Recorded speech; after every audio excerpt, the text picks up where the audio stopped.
Bona tarda a tothom, el primer de tot, òbviament, i gràcies per aquesta invitació amb un tema que no és una mica arriscat, no? Perquè parlar de i ara què, a vegades ni els polítics s'atreveixen, o sigui que s'atreveix un acadèmic, que és una mica, en fi, ja si sortim il·lesos, diguem-ne. Jo els volia explicar 3 coses.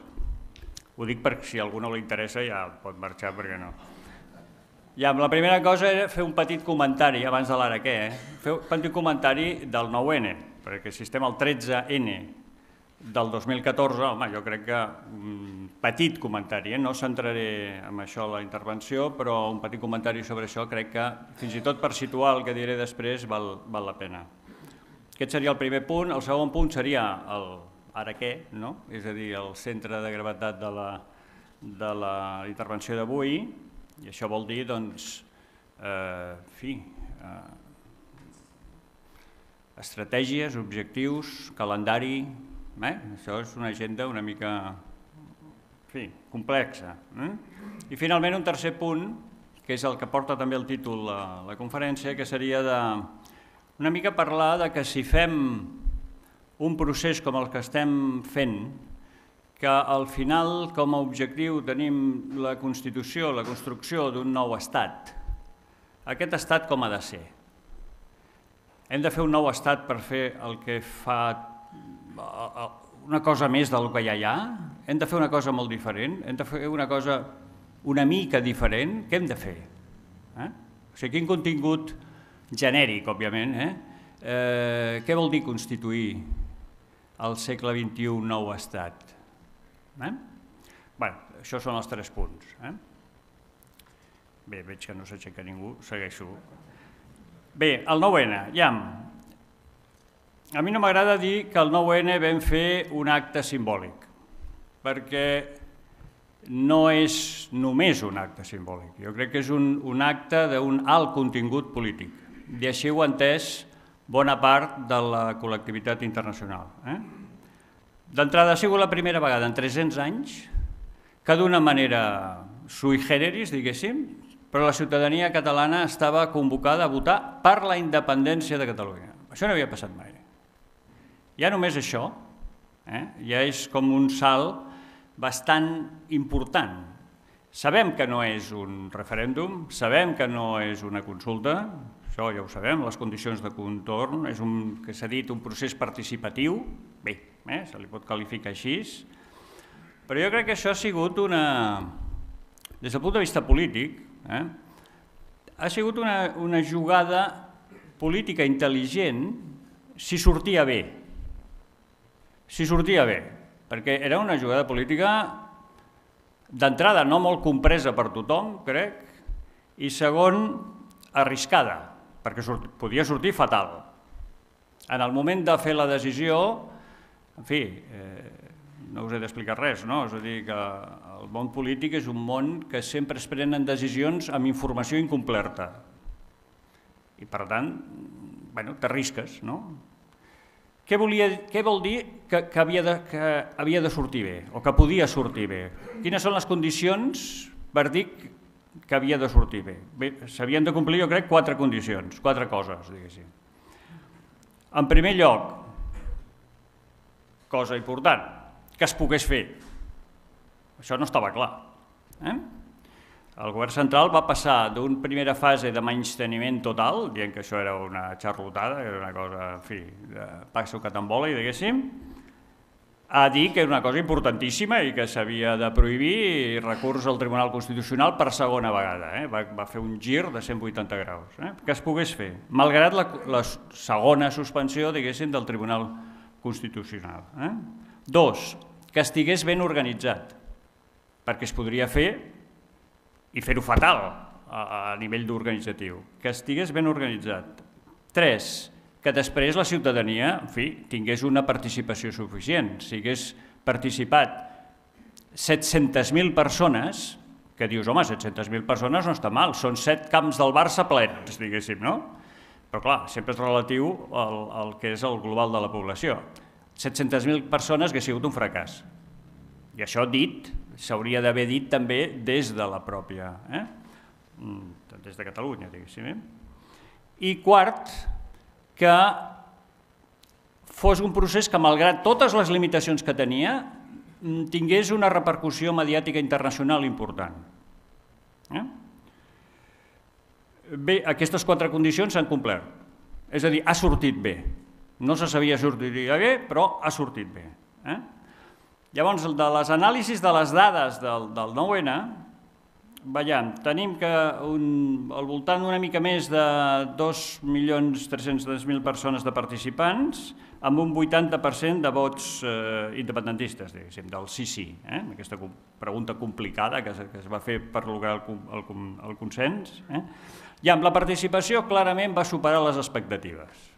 Tots els anàlisis que fèiem, els que ens dediquem a aquesta cosa de la ciència política, sobre quina participació, on podrien estar els números de la participació, en fi, ningú donava... Estic parlant del món acadèmic, al món polític sempre hi ha optimistes històrics, però el món acadèmic és més prudent i ningú suposava que superarien els 2 milions.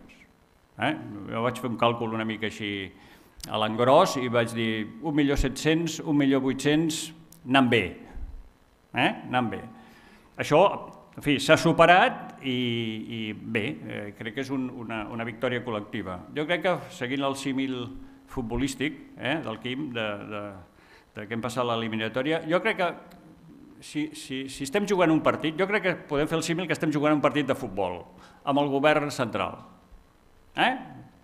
I de moment encara estem en aquells minuts que tothom s'estudia, fins ara estàvem en aquests minuts, ara entrem a la fase decisiva del partit.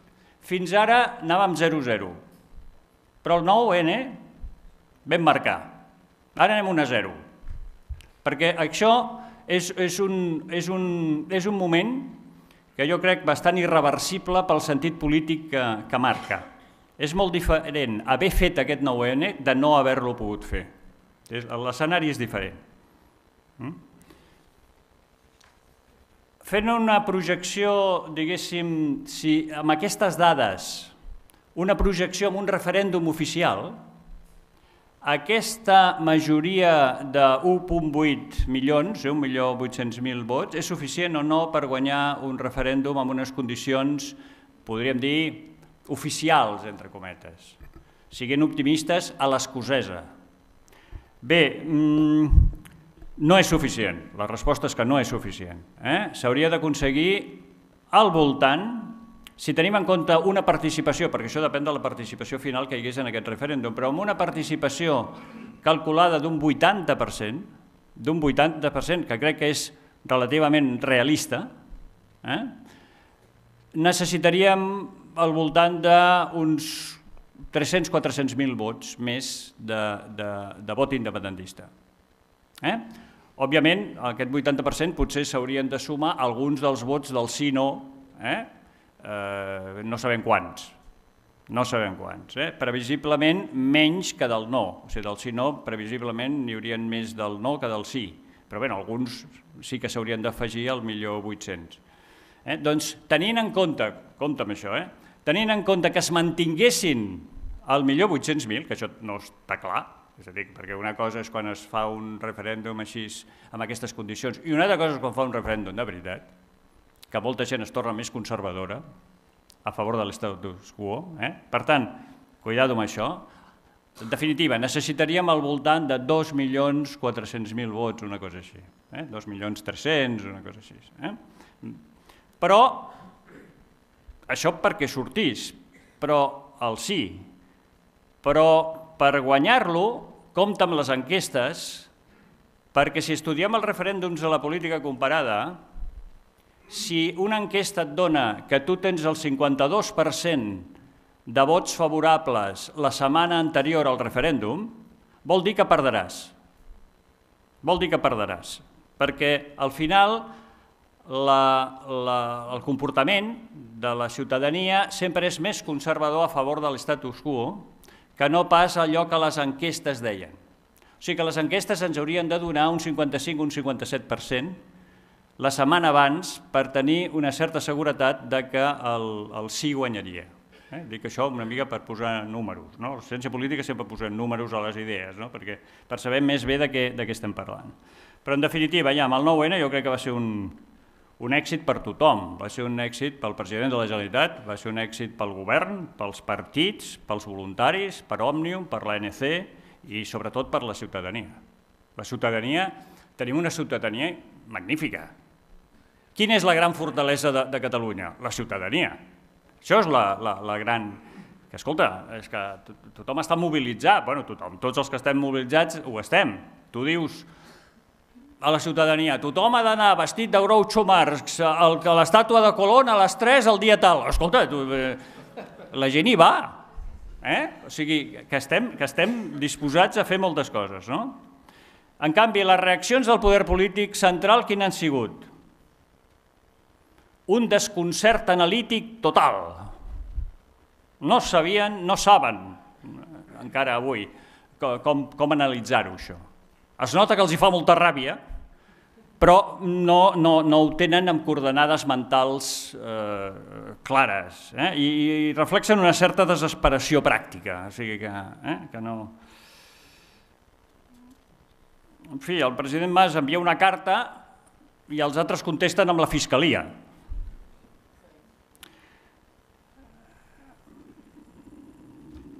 Ja, però tot això de la Fiscalia, si voleu, després del col·loqui en parlem una mica, amb tot això que es diu de possibles delictes de desobediència, són 4 coses que s'han mencionat. Desobediència, prevaricació, usurpació i malbaratament de fons públics. Tot això són delictes posats al Codi Penal.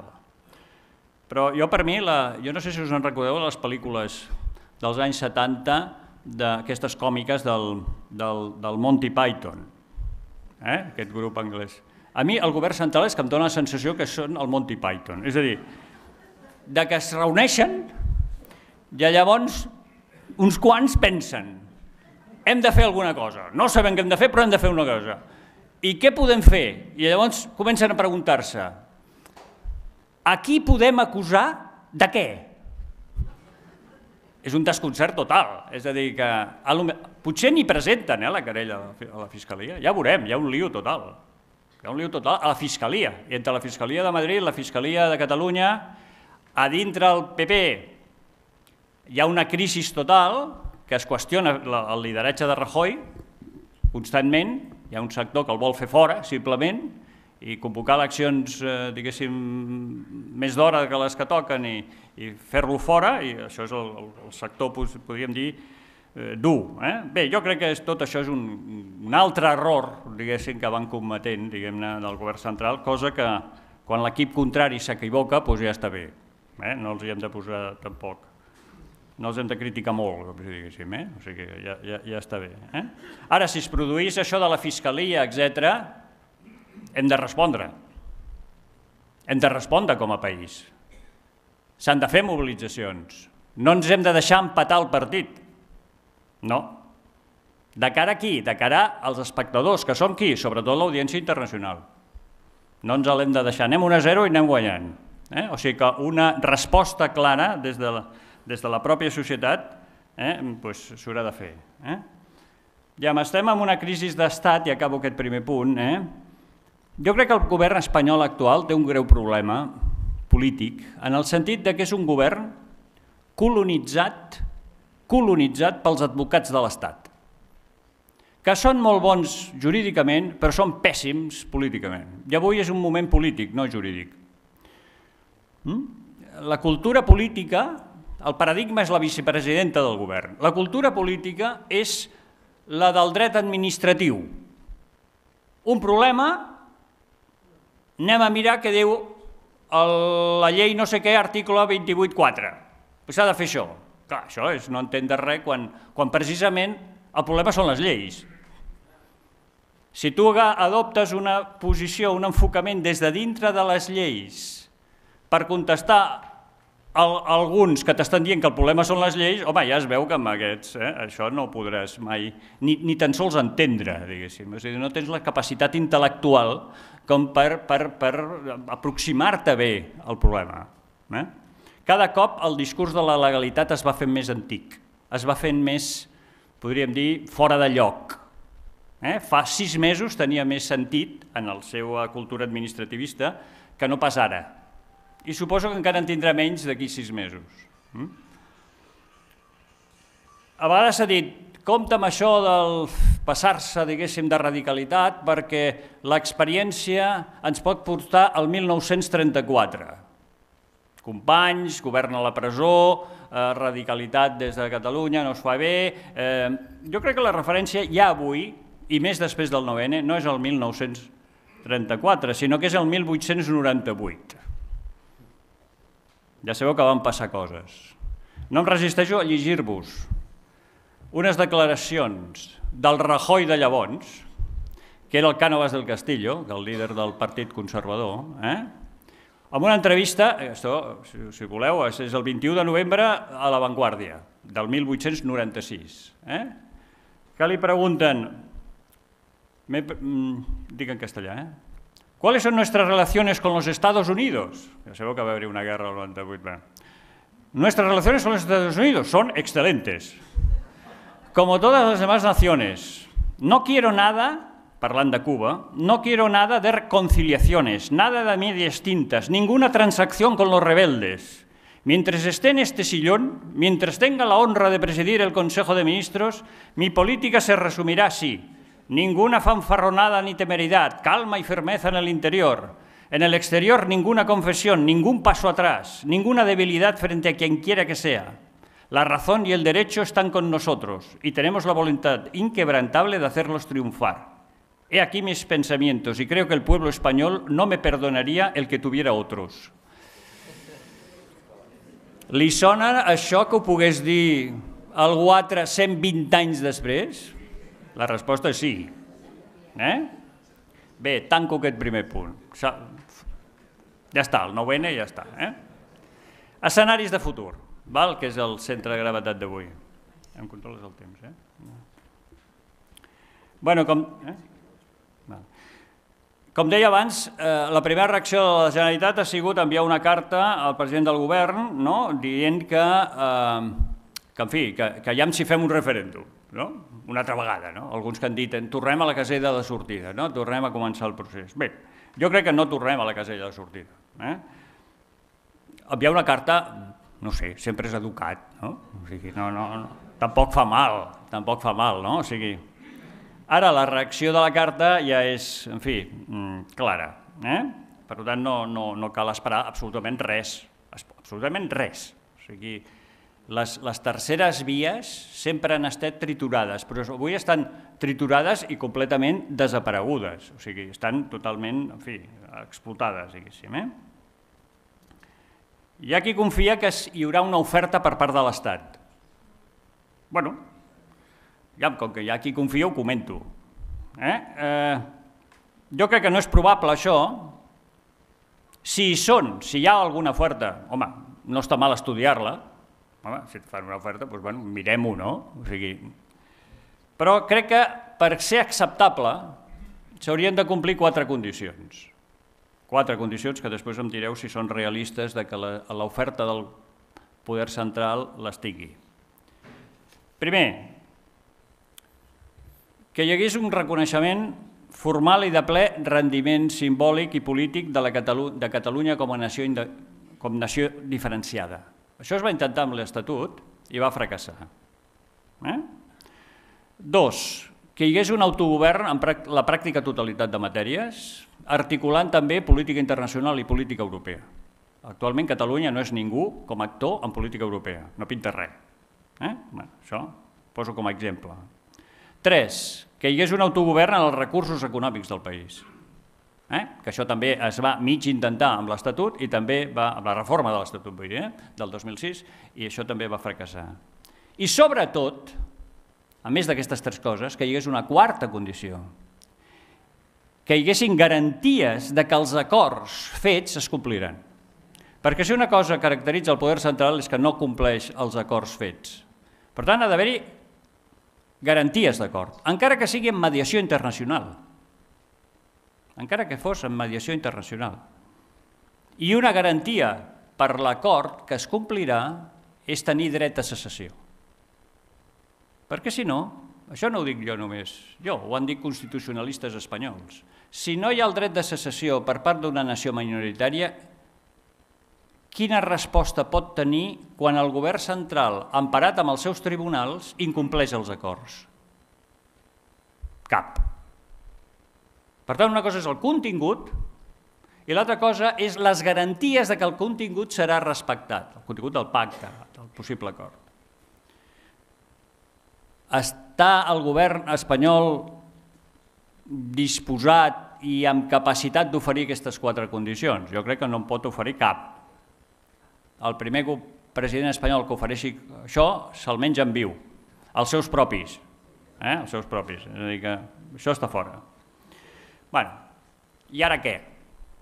L'ara què, ja amb això es pot complicar molt, vull dir, es pot explicar d'una manera molt complicada, però jo prefereixo fer-ho amb aquest esquema, i amb això jo ho he resumit com 2 escenaris, 2 fases, 3 plans, que sembla molt complicat, però no és complicat. No és complicat. Els 2 escenaris serien possibles, estem parlant una mica de tenir en compte tots els escenaris, fins i tot els que no semblen gens realistes. Els 2 escenaris serien els 2 colors, diguéssim, això és com un semàforo, o sigui, el verd i el rosat. El verd significa que és l'escenari de fer un procés, diguéssim, cap a la possibilitat d'un nou estat, d'acord amb el govern central. O sigui, una mica a la britànica, per entendre'ns. I el vermell és si no hi ha acord. El mateix procés, o sigui, arriba la possibilitat d'una independència, d'un nou estat, però sense acord. Si fóssim un estat, estiguéssim en un estat civilitzat, estaríem a la part verda. Per tant, ja directament estem a la part vermella. Les 2 fases és que l'accés a la independència des del moment actual vol dir que primer hi ha una fase de la decisió política interna, que això es pot fer amb un referèndum, es pot fer amb unes eleccions, es pot fer... I després, la línia aquesta de la dreta de punts vol dir que és el moment que tu ets independent ja, tu has proclamat la independència. I després hi ha una segona fase, que és la fase del procés constituent. El procés constituent vol dir aquell procés que et porta a tenir finalment una Constitució del nou estat català. O sigui, són 2 escenaris, 2 fases i 3 plans polítics. Aquí he posat simplement pla A, pla B i pla C. El pla A és el pla de la fase de l'escenari verd, diguéssim, i els plans B i C estan, com veurem, a la zona vermella, diguéssim. Una decisió política es pot fer amb una consulta, però una consulta a la britànica, o sigui, amb un marc legal, amb uns procediments clars, amb un control de tot, del procediment, dels resultats, de l'escrutini, etc., de manera que el resultat de la consulta o referèndum, el resultat de la consulta no el pugui deslegitimar ningú. No només això, sinó que com a pas previ, tothom prèviament accepta que acceptarà el resultat, sigui el que sigui, que és una mica el que passa al Quebec i a Escòcia. Si surt majoria que sí, perquè clar, pot ser que no, pot sortir que no, si surt majoria que sí, s'entra en un procés de negociació amb l'Estat. Aquest procés de negociació amb l'Estat va en paral·lel amb un procés de negociació amb la Unió Europea. O sigui, a Escòcia, el govern d'Edimburg deia, si guanyem aquest referèndum, obrirem un procés de negociació amb Londres i amb Brussel·les, que calculaven que podria durar al voltant de 18 mesos, d'un any i mig. Perquè s'han de negociar moltes coses, des del deute fins a coses que semblen una mica tontes, però que, els locals, els locals públics, diguéssim, això com ens ho repartim, etc. És a dir, que hi ha tot una... Al Consell de la Transició Nacional tenim un informe que va d'això, la negociació d'actius i passius, que se'n diu. Al final hi hauria una declaració d'independència. Estem amb el millor del món ideal, que tot està a la zona verda, que tothom està, en fi, d'acord amb el procediment, etc. I després d'aquesta declaració d'independència hi ha un procés constituent que ens porta a una Constitució. Si no hi ha consulta, ens situem al terreny de les eleccions. Les eleccions, en principi, elles estan a la zona verda, perquè les eleccions són legals. A ningú se li ocorre que el govern central... Bueno, a ningú se li ocorre, se'ns pot ocórrer, no? Però no és molt plausible que el govern central prohibeixi aquestes eleccions, perquè són unes eleccions formalment com les 9 o 10 que ja hi ha hagut al Parlament de Catalunya, són eleccions autonòmiques, per entendre'ns, o sigui, són... I l'únic que, ja sabeu que qui les pot convocar, l'únic és el president de la Generalitat, això no pot convocar ningú més. Si en aquestes eleccions hi ha una majoria de diputats, majoria absoluta, és a dir, tenien com a mínim la meitat més un dels diputats, 68 sobre 135, dels partits que es presenten a les eleccions dient que si ells guanyen construirem un estat independent, tornem a plantejar una negociació amb l'Estat i amb la Unió Europea. Però clar, si és que hi ha acord, tornem a l'escenari de dalt, o sigui, declaració d'independència i procés constituent. Però pot ser que hi hagi eleccions, i aquí ja comencem el pla B, que hi hagi eleccions però que no hi hagi acord. Això, de fet, és el més probable. Què passa? O bé s'ofereix negociació i no hi ha negociació amb l'Estat, o bé hi ha negociació però no hi ha acord. Bé, aquí, aleshores, les coses entrem en la fase, diguéssim, de que des de Catalunya s'ha de procedir a una, diguem-ne, declaració pròpia, que s'ha de calcular molt bé el moment, però és una qüestió ja només interna. Aquest quadre és clau, perquè, clar, fer una declaració d'independència és molt fàcil. Ens reunim uns quants una tarda i la fem. Una altra cosa és fer una declaració d'independència que no sigui fer el ridícul, perquè, clar, si tu fas una declaració d'independència i l'endemà tot va igual, els trens arriben igual, a l'aeroport, tal, ningú se n'entera, el senyor que es compra l'escala, doncs es compra l'escala, fas el ridícul. Les carcajades de Madrid se sentirien a Vladivostok, diguéssim. Per fer-ho, i amb això insisteixo molt, perquè crec que en el món de l'independentisme de Catalunya, i en general en molts països, jo crec que cada cop s'està posant molta més racionalitat, però sempre queda com un punt d'emotivitat, diguéssim. La declaració, la proclamació d'independència s'ha de fer en un moment, insisteixo sempre en això, que es pugui aguantar i que es pugui desenvolupar. I per fer això, avui no la podríem fer, perquè no tenim les bases suficients com per aguantar aquesta independència. Necessitem tota una sèrie de, el que se'n diu, estructures d'estat, una sèrie d'agències, una sèrie d'institucions formals i informals que a tu et permetin ser el poder efectiu en el territori, que en definitiva va d'això. En definitiva va d'això, que tu siguis el que quan dones una ordre, aquella ordre es compleix, i quan l'altre dona una ordre no es compleix. I per fer això has de tenir coses que funcionin. En citaré 4 que s'han de fer encara o que s'han de completar. Una, agència tributària. Això ho entén tothom.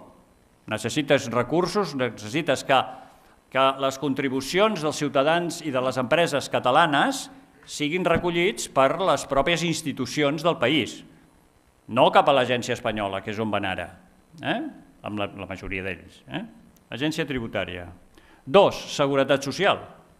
Necessites tenir una estructura forta de seguretat social. La seguretat social ara depèn del Ministeri de Treball, o sigui, del poder central. Tu has de tenir, has de pagar pensions. Les pensions les has de canalitzar i les has d'organitzar tu. I has de tenir recursos per això. Seguretat social, que no existeix. 3, seguretat. La seguretat, això està parcialment fet, perquè hi ha els Mossos d'Esquadra, però la seguretat del país l'has de controlar des de la Generalitat. Només des de la Generalitat, no amb altres agents o altres actors o altres...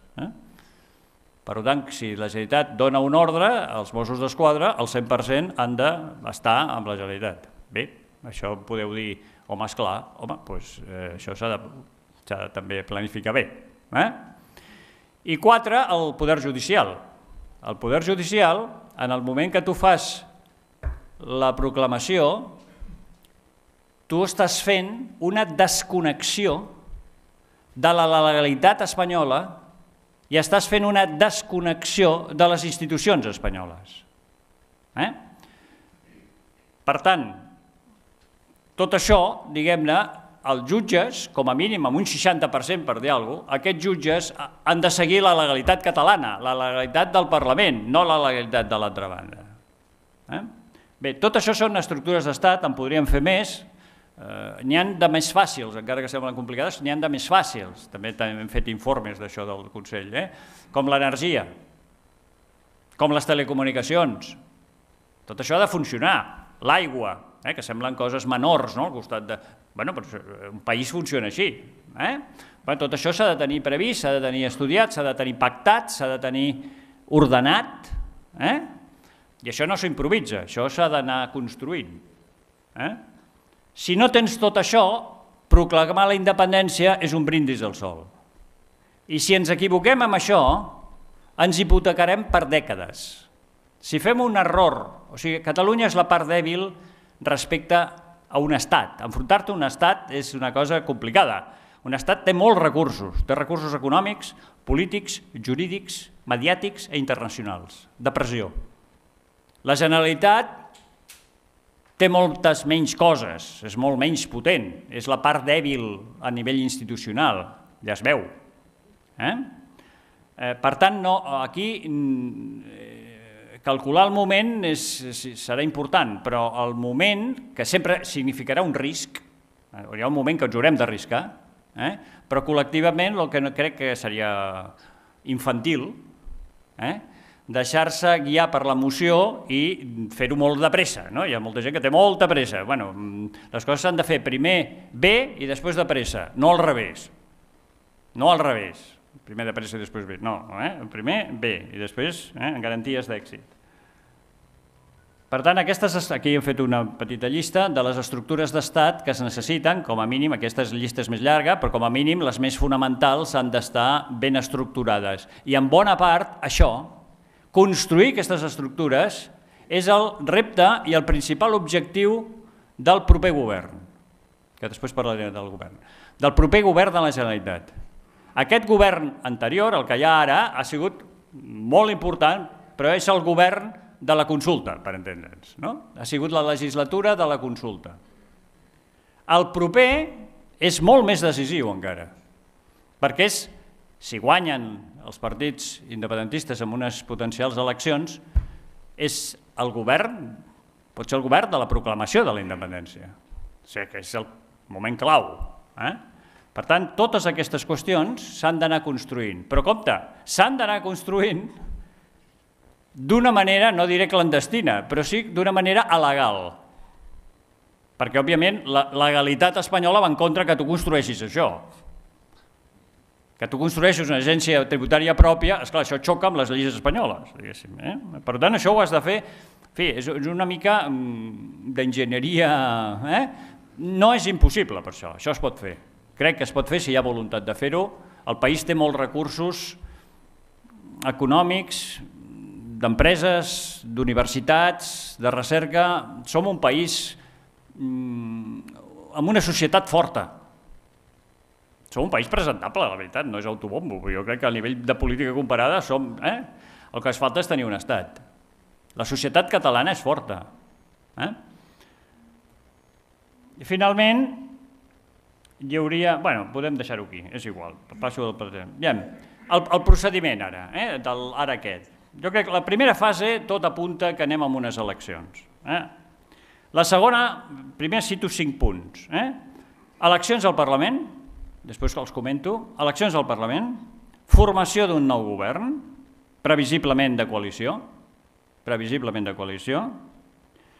3, això que dèiem ara, construcció de les estructures d'estat, com a mínim de les més imprescindibles, 4, moment decisiu de la proclamació de la independència. A mi m'agrada més parlar de la proclamació de la independència, no d'una declaració d'independència, no, de la proclamació. I 5è, a partir de la proclamació, el que dèiem, de la fase 2 del procés constituent. I amb eleccions. El país està sumit en una polèmica de si ha d'haver una llista conjunta, si no ha d'haver una llista conjunta, que si els partits per separats... Jo no sóc de cap partit, i a mi el que m'interessa és el país. I el que m'interessa és que Catalunya sigui independent de la manera més raonada i plausible possible. Crec que s'han de tenir en compte 2 objectius en aquestes eleccions per plantejar-la i que els partits polítics, no sé si hi ha algun partit polític aquí, ja haurien de tenir en compte abans de les eleccions, de com anar a aquestes eleccions. 2 objectius. 1. Presentar-se de la manera que s'obtinguin el màxim de diputats independentistes. I això, com ho decidim? Home, doncs, si som racionals, igual que en una empresa, l'empresari primer fa un estudi previ de què és com maximitzarà beneficis, exportacions o el que sigui, s'ha de fer, jo crec, s'ha de fer un estudi, ho torno a repetir aquí, de diferents escenaris electorals i de quina manera s'obtenen més diputats a favor de la independència. Hem de tenir informació abans de decidir això altre. Si no, és especulació de silló. Aquest estudi no està fet. Els partits es pensen que creuen que saben la resposta a la pregunta de com es maximitzen, però no ho saben. No ho saben. Personalment he recomanat a Esquerra Republicana i personalment he recomanat a Convergència Democràtica que facin aquest estudi. De moment, ni cas. Ho dic per si hi ha algú que pot fer alguna cosa. Però jo crec que és irracional prendre aquest... que és una decisió importantíssima aquesta, de com anar a les eleccions. Això s'ha de saber amb informació prèvia. Per tant, primera condició, crec que com s'ha d'anar a les eleccions, és maximització dels diputats independentistes en el nou Parlament. I 2, i això segon sé que no agrada a tothom, però ho dic així de clar. Crec que s'ha de mantenir l'actual lideratge de la presidència de la Generalitat.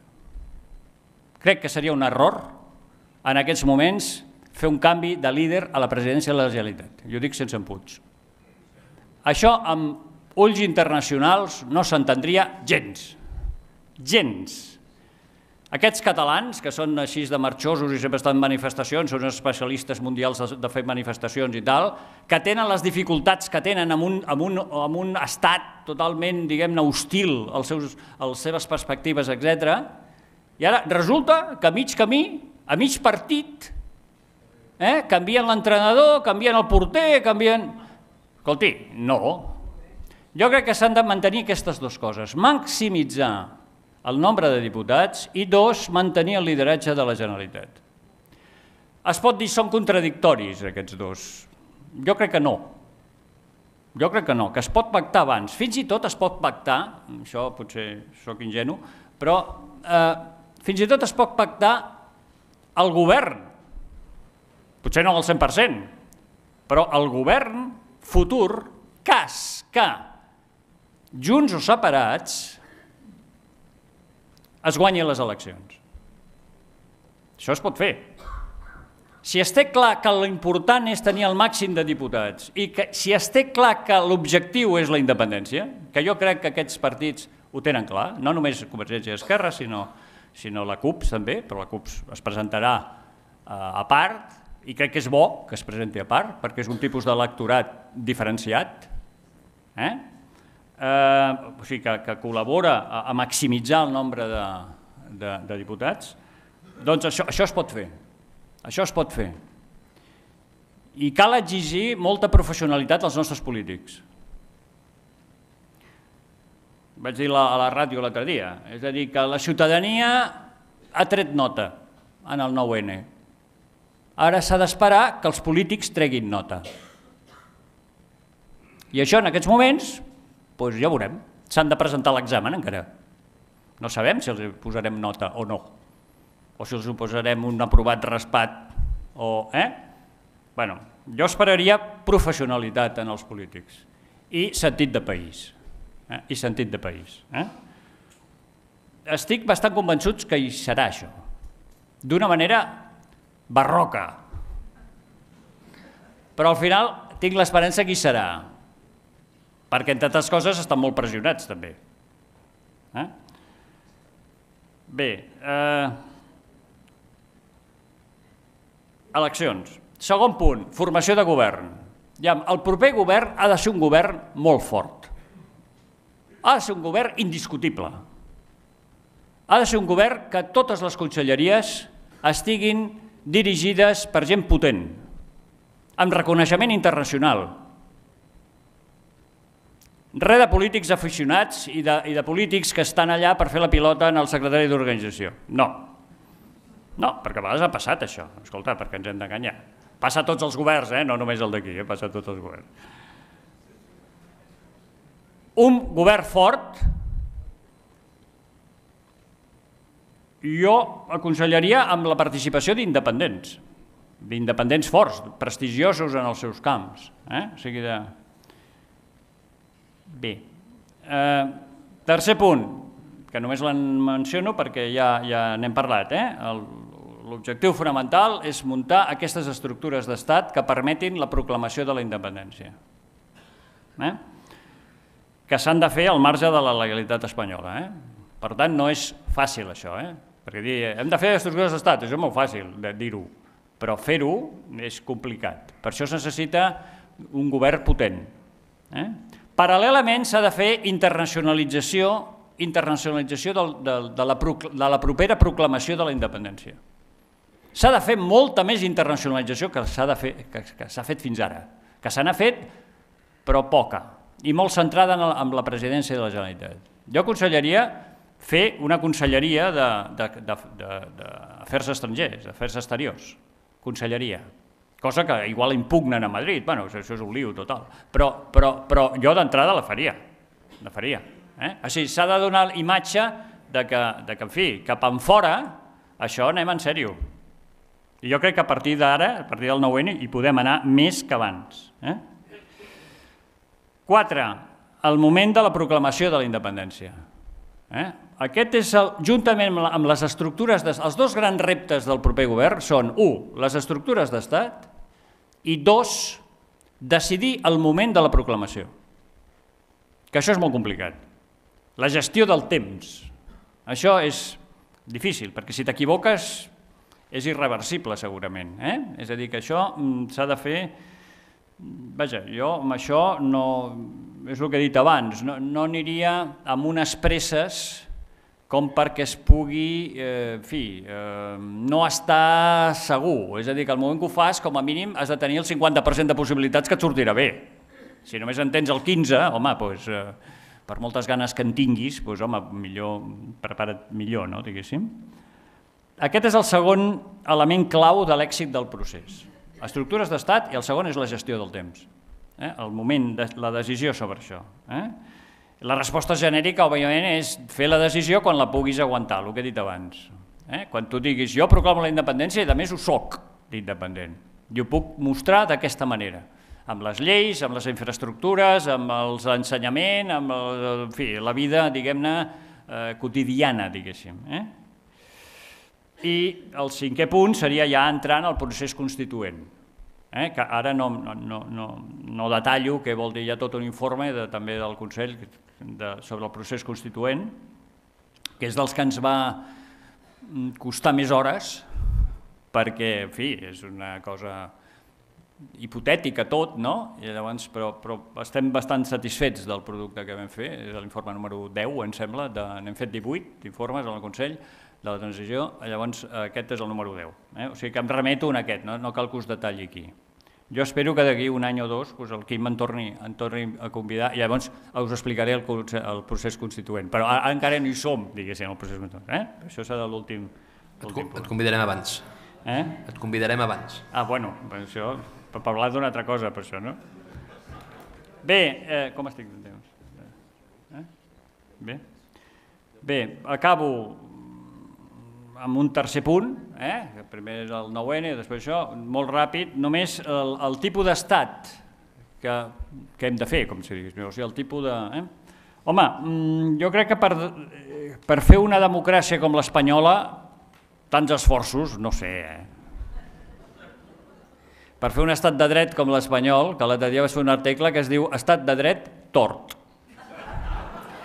que és el que em sembla que és Espanya en aquests moments. Per fer això, no ho sé, les coses, per mínimament que ens hi posem uns quants, jo què sé, tots vostès, la ciutadania, els actors, etc. Home, com a mínim igual ho faríem. O sigui, què vol dir? Fer un estat independent, home, doncs fer una democràcia de qualitat. I això què vol dir? Doncs d'entrada, fixar-nos en quins són els índexs de qualitat de les democràcies, qui els tenen, quins països s'hi aproximen més, i voler estar en un període de temps curt, 5 anys, per dir alguna cosa, estar en aquest grup de països. Això què vol dir? Doncs això vol dir construir una democràcia que a nivell institucional, per exemple, tingui un principi real de separació de poders, cosa que no existeix. En el cas espanyol és una separació de poders francament lamentable. Hi ha dirigents de partits polítics que els estan dient al Tribunal Constitucional el que han de fer. I els membres del Tribunal Constitucional callen. És a dir, només pel prestigi de la institució tindrien que protestar. Si fos el president d'això, escolti, vostè què s'ha pensat? Vostè faci de govern, jo ja faré la sentència que jo cregui que he de fer, punto. Que és com els països seriosos funcionen. Separació de poders. Corrupció, en fi, no cal que aquí m'estengui molt, no? Però hem d'estar situats en els països més baixos d'índex de corrupció, a nivell nòrdic, per dir alguna cosa, que es pot fer, es pot fer amb mecanismes, organismes reguladors independents de veritat. Independents vol dir independents del govern, però també independents dels actors privats, de les empreses, perquè no podem caure del foc a les brases, diguéssim. Que hi hagi transparència, que la finançament dels partits polítics també sigui transparent, que en fi, això està com està, que hi hagi igualtat jurídica davant de la llei, que hi hagi igualtat d'oportunitats reals. Hi ha molts estats que fan polítiques per incentivar la igualtat d'oportunitats. Els mecanismes, els procediments de participació ciutadana. És reàcia als referèndums. No es pot fer referèndums de res, només ho decideix el president del govern central. Home, hi ha estats que fan referèndums cada cop que fan eleccions, i més. Hi ha decisions que correspondrien més a la ciutadania que no pas a un govern, a un partit polític. O les iniciatives legislatives populars, que aquí arriben als parlaments i els parlaments llavors decideixen si en fan cas o no. Home, doncs depèn. Es podria fer, per exemple, que amb un nombre de signatures, si no és molt alt, llavors va al Parlament, però si és alt la recollida de signatures, això s'ha de posar, és una iniciativa legislativa que s'ha de desenvolupar. Per exemple, estat de benestar. Home, a l'estat de benestar hi ha diversos models al món. Hi ha el model anglosaxó, hi ha el model nòrdic, hi ha el model centreeuropeu i hi ha el que diuen alguns el model mediterrani. El model mediterrani ve a ser la síntesi de tot el dolent dels altres 3 models, que és el que tenim aquí, més o menys. És a dir, fer un estat de benestar eficient. En fi, i repassem. La recerca, Catalunya està bé amb recerca, és competitiva en molts camps de recerca a nivell internacional, les universitats. Proporcionar una economia oberta, una economia competitiva, amb això també estem bastant bé, Tenir una voluntat d'integració amb les institucions supranacionals, no hem parlat avui de la Unió Europea, també hi ha un informe, en fi. Ja veurem si Catalunya és independent, què passa amb la Unió Europea. La resposta no és clara en aquests moments. Tothom que diu que estarem fora, a les galàxies o no sé què, això no és clar en absolut. Això no està contemplat en cap article del tractat. Fixeu-vos que la Unió Europea, sobretot la Comissió, tot el que ha fet fins ara és despejar córner, és a dir que això és un assumpte intern i que ja veurem, és a dir que no s'ha mullat en absolut. Però fins i tot fora de la Unió Europea hi ha vida, vull dir que una economia com la catalana, que, en fi, per ser membre d'això, per tant, tindríem una vida internacional. Però jo no m'acabo d'entendre que a mig termini Catalunya pogués ser una illa, no, o sigui, fora de la Unió Europea, al mig d'Espanya i França, que sí que ho són, que això és una mica... Els agents econòmics, d'infraestructures, de serveis, etc., això no s'aguanta gaire temps. Podem passar, no sé, 3, 4, 5 anys, però jo crec que a mig termini estaríem membres de la Unió. I fins i tot abans es podria trobar solucions transitòries. Hem de tenir un Tribunal Constitucional, ja veig moltes cares que diuen no. Bé, escolteu, el Tribunal Constitucional també es pot fer bé, A Alemanya té prestigi el Tribunal Constitucional, però pot no existir. La majoria de democràcies no en tenen de Tribunal Constitucional. Les funcions del conflicte de competències o de la decisió sobre la constitucionalitat de les lleis les fa el Tribunal Suprem. No sé, als Estats Units no hi ha constitucional, a Canadà no hi ha constitucional, etc. És a dir, es podria fer amb un Tribunal Suprem. En fi, això ja és entrar, diguéssim, a desgranar les diferents institucions, diferents models, etc., però això ja és un guió per la propera conferència que deia abans, o sigui, és un guió ja per la fase 2, diguéssim, per la fase del procés constituent. Bé, jo ho deixaria aquí, francament, perquè, en fi, això dona molt de sí, però crec que... Deixaria aquí, vaja, gràcies.